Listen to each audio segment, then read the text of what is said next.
Hi friends, இப்போ டேஸ்டியான பாவக்காய் குழம்பு எப்படி பண்ணலாம்னு சொல்லிட்டு பார்க்கலாம்.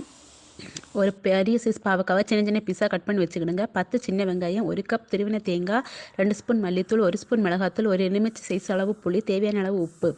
ஒரு பேனில் நம்ம துருவி வச்சுருக்க தேங்காவை நல்லா செவந்து வாரத்து வரைக்கும் நல்லா வறுத்து எடுத்துக்கிடுங்க. அதுக்கு கூடவே மல்லித்தூளையும் மிளகாத்தூளையும் ஆட் பண்ணி நல்லா வறுத்துட்டு ஒரு மிக்ஸி ஜாருக்கு மாற்றி அதை ஒரு பேஸ்ட்டாக அரைச்சி வச்சுக்கிடுங்க. அதுக்கப்புறம் ஒரு பேனில் எண்ணெய் ஊற்றி வெந்தயம் போட்டு தாளித்த பிறகு நம்ம கட் பண்ணி வச்சுருக்க சின்ன வெங்காயத்தையும் நல்லா வதக்குங்க. அதுக்கு கூடவே நம்ம கட் பண்ணி வச்சுருக்க பாகக்காயும் நல்லா வதக்கி தேவையான உப்பை ஆட் பண்ணிவிட்டு 2 கிளாஸ் தண்ணி விட்டு நல்லா வேக வச்சுருங்க.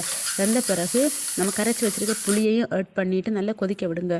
கொதித்த பிறகு நம்ம அரைச்சி வச்சுருக்க இந்த தேங்காய் பேஸ்ட்டையும் ஆட் பண்ணிவிட்டு ஒரு 2 நிமிஷம் போல் கொதிக்க விட்டதும் ஆஃப் பண்ணிடுங்க. அதுக்கு பிறகு ஒரு பேன் அடுப்பில் வச்சுட்டு எண்ணெய், கடுகு, கறிவேப்பிலை, காஞ்ச மிளகாய் தாளித்து ஊற்றினா டேஸ்ட்டான பாகக்காய் குழம்பு தயாராக இருக்கும்.